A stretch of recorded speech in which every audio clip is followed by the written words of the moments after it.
ये हमारे पे नेक्स्ट क्वेश्चन है, an object is placed at a distance of 10 centimetre from a convex mirror of focal length 15 centimetre, find the position and the nature of the image.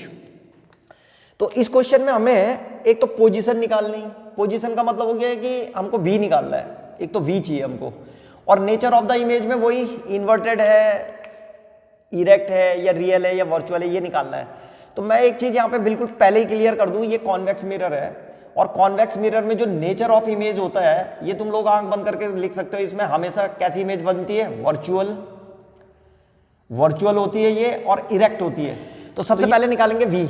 अब इसके लिए हम देखते हैं कि हमारे पास क्या क्या है। तो एक तो distance of the object they रखा है इसने, u है हमारे पास, तो u को हमेशा नेगेटिव लेते हैं, तो ये आ जाएगा -10 सेंटीमीटर u। और फोकल लेंथ दे रखी है इसने इसकी 15 सेंटीमीटर, तो ये कॉन्वेक्स मिरर है तो इसकी फोकल लेंथ जो है हमेशा प्लस में लेते हैं, तो प्लस 15 सेंटीमीटर ऐसे करके। तो प्लस को लिखने की जरूरत नहीं होती, तो केवल सीधे 15 सेंटीमीटर भी लिख करके काम चला सकते हो तुम। सेंटीमीटर और v निकालना है हमको, तो पहले मिरर वाला फॉर्मूला लगा करके और v निकाल रहे हैं। हमारे पास फॉर्मूला है 1/f = 1/u + 1/v, तो यहाँ पे रख देंगे। यह आ जाएगा हमारे पास 1/15 = 1/-10 प्लस 1/v, और ये माइनस का साइन मैंने तुम्हें बता रखा है, यहाँ से हटा करके यहाँ पे लगा देना, तो ये नेगेटिव इधर जाएगा तो इसके साथ प्लस होगा, तो ये आ जाएगा हमारे पास 1/v = 1/15 प्लस 1/10।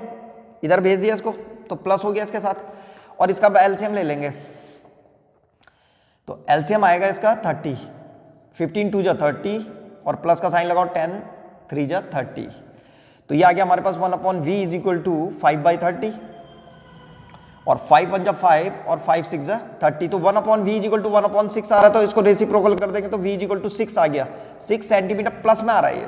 तो इसका मतलब ये हो गया, चूंकि प्लस में आ रहा है तो इसका मतलब बिहाइंड द मिरर बन रहा होगा, तो behind the mirror at a distance of 6 centimetre इसकी पोजीशन आ रही है। अब वो कह रहा था कि नेचर भी बताना है इमेज का, तो नेचर निकालने के लिए मैंने तुम लोगों को पहले ही बताया था, इसमें हम निकालने वाले मैग्निफिकेशन बताता है नेचर को, और मैग्निफिकेशन का फॉर्मूला होता है कितना? -v/u। तो अब हमारे पास माइनस का साइन, तो ये तो फॉर्मूले का है, v कितना आ रखा है 6, अभी निकाला, यहाँ पे लिखो 6, और u कितना था? u है -10, यहाँ पे लिखेंगे -10, तो एक तो माइनस से माइनस कैंसिल हो गया, और 2 3 = 6 और 2 5 = 10, तो कितना आ गया ये 3/5। तो देखो मैग्निफिकेशन का साइन देखो पहले, सबसे पहले तो मैग्निफिकेशन पॉजिटिव आ रखा है, तो पॉजिटिव आ रखा है तो इसका मतलब कैसे बन रही है इमेज? सीधी बन रही है, और सीधी इमेज कैसी होती है? हमेशा वर्चुअल।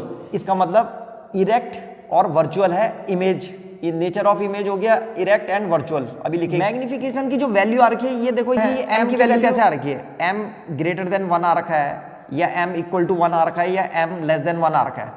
तो हम देखते हैं ये m < 1 है, इसकी वैल्यू जो है 1 से कम है, इसको निकालेंगे तो 0 पॉइंट समथिंग आएगी, तो इसका मतलब < 1 है। तो अगर < 1 है तो स्मॉलर देन ऑब्जेक्ट है, वो कैसे बना हुआ है? स्मॉलर देन ऑब्जेक्ट, और पॉजिटिव है, तो पॉजिटिव साइन क्या बताता है कि इमेज जो है सीधी बनी हुई है और वर्चुअल है। तो ये हमारे दो आंसर आ रखे हैं, एक तो v पूछ रखा था इसने, तो v जो है 6 सेंटीमीटर आ रखा है, और m जो है 3/5 आ रखा है। पोजीशन ऑफ इमेज में लिख देंगे कि at a distance of 6 centimetre behind the nature, यहाँ पे लिखेंगे नेचर ऑफ इमेज, ये इरेक्ट है और वर्चुअल, तो ये दो चीजें निकाल ली थी हमने, लिख दिया इरेक्ट और वर्चुअल।